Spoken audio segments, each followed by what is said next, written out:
Hello everybody. आज हम हिंदी पाठ योजना में व्याकरण का सीखेंगे। इससे पहले हमने सीखा था गद्य का और पद्य का। आज हम सीखेंगे व्याकरण का। देखो, आपकी पाठ योजना में जो है वो इस टाइप से छपा हुआ होता है, इसके छपा हुआ नहीं होता वो लिख लेते हैं। जैसे क्लास है तो यहाँ क्लास मेंशन कर रखी है, क्लास, दिनांक, विषय और कालांश। उसके बाद में जो ये स्कूल का नाम है, स्कूल का नाम आप लिख देंगे और प्रकरण को अंडरलाइन ज़रूर करेंगे। यहाँ पर समय लिखा हुआ है, समय आप लिख देंगे।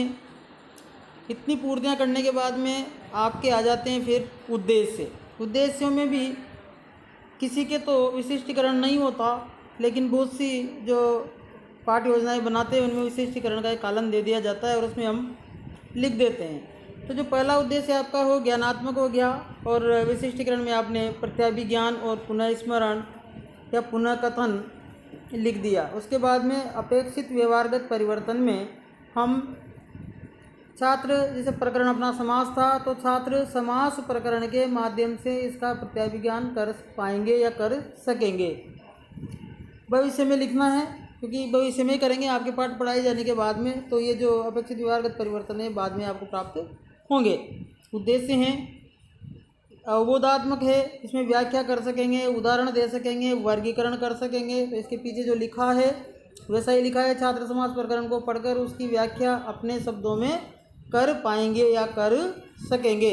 वैसे उदाहरण में छात्र समास प्रकरण को पढ़कर उसके उदाहरण दे सकेंगे या उदाहरण द्वारा समझ सकेंगे। वर्गीकरण में छात्र समास प्रकरण को पढ़कर उसके भेदों का वर्गीकरण कर सकेंगे।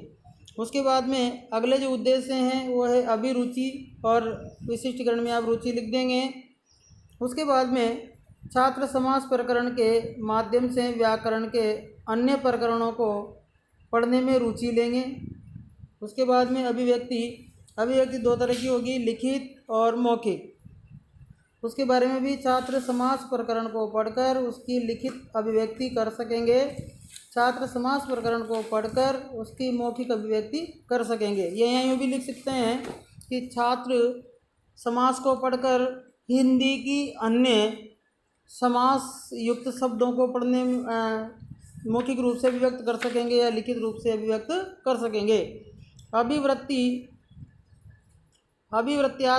अभिवृत्ति कैसी है, सकारात्मक होगी या नकारात्मक होगी। तो बच्चे क्या है, सकारात्मक अभिव्यक्ति अपना सकेंगे, किसके प्रति, समास के प्रति। अब आता है आपका अनुदेशनात्मक सामग्री। इसमें आपने श्वेत वर्तिका, ओचन वस्त्र, उसके बाद में लपेट फलक, संकेतक, श्रव्य दृश्य सामग्री, चार्ट आदि अन्य ये सब लिख देंगे, और सभी में एक जैसे हम लिखते हुए आ रहे हैं। अगला जो आपका है पूर्व ज्ञान, उसमें है छात्र समास का पूर्व में आंशिक ज्ञान रखते हैं, या बहुत सारे उच्चारण की दृष्टि से ज्ञान भी इसको बोलते हैं। तो ये चीज़ आप यहाँ मेंशन करेंगे। उसके बाद में आपका आता है उत्प्रेरणात्मक उपक्रम, या इसको आप प्रस्तावना भी कहते हैं, मोटिवेशनल डिवाइस, यानी कि इसको प्रस्तावना भी हम कहते हैं। और प्रस्तावना में सामान्यतः हम 4 प्रश्न बनाते हैं, चारों प्रश्नों के उत्तर आते हैं, और लास्ट में जो उत्तर प्रश्न है उसका उत्तर बच्चे शायद आंशिक रूप से दे भी पाएँ। उसके बाद में पाठ्याभिसूचना, पाठ के बारे में सूचना में देनी होती है कि बच्चों आज हम समास के बारे में, और यहाँ अंडरलाइन करें, समास के बारे में अध्ययन करेंगे। कितना ही करना है। और यहाँ प्रस्तावना जरूरी है, प्रश्न ही आप बनाएं। इसकी जगह आप चार्ट ले सकते हैं, या अन्य कोई चाहो तो आप यहाँ से स्क्रीनशॉट लेके ऐसा कैसे पाठ योजना बना भी सकते हैं। उसके बाद में अब आपका शुरू होता है व्याकरण का जो है वो पाठ का विकास। इसमें आगमन और निगमन विधियाँ, संश्लेषण, विश्लेषण और प्रश्नोत्तर विधि से किया जाएगा, ऐसा हम लिखते हैं। ठीक है।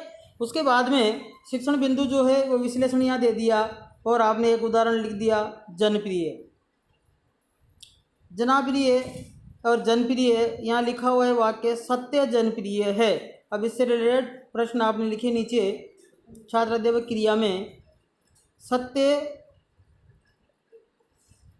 जनप्रिय है, प्रस्तुत वाक्य में रेखांकित शब्द क्या है। बच्चे जवाब देंगे जनप्रिय है। जनप्रिय का विग्रह क्या होगा? जन का प्रिय। जन को प्रिय में मूल शब्द क्या है? जन। उसके बाद में दोनों को मिलाने के बाद में क्या बनता है? जनप्रिय।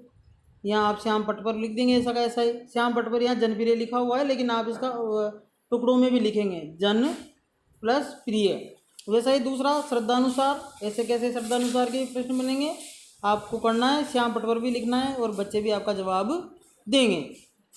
आगे बढ़ते हैं। और अब यहाँ संश्लेषण आपने कर दिया, उदाहरण और भी हो सकते हैं। संश्लेषण आपने किया पाठ का।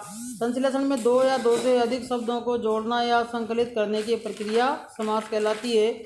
इसको छात्र अपनी अभ्यास पुस्तिका में लिखेंगे और उसके बाद में आप नियमीकरण पे आ जाएंगे और नियम बना देंगे। दो या दो से अधिक शब्दों से मिलकर नया और शब्द बनता है, उसको समास कहते हैं। उदाहरण बाद में दे देंगे। जैसे यहाँ लिखा हुआ है अदृश्य, जिसे देखा न जा सके, और दूसरा इंद्रियातीत, जो इंद्रियों से परे हो। ऐसे अन्य उदाहरण और भी आप उसको विग्रह करके और बच्चों को लिखा सकते हैं। बच्चे भी लिखेंगे और आप इसको श्याम पट पर भी लिखेंगे। उसके बाद में यहाँ पर आपके मूल्यांकन प्रश्न हो गए और यहाँ पर गृह कार्य हो गया। देखो पहले वापस जाओ, यहाँ पर उदाहरण के बाद में आप चाहो तो इसके नीचे ही आप अभ्यास भी करवा सकते हैं। अभ्यास कार्य आप करवा सकते हैं। उसके बाद में आप मूल्यांकन प्रश्न और गृह कार्य लिखेंगे। तो ये थी आपकी हिंदी की व्याकरण की पाठ्य योजना। इसके बाद आपको मुझे लगता है कि कोई समस्या नहीं होगी पाठ्य योजना बनाने में। आराम से आप पाठ्य योजना बना सकते हैं। Thank you.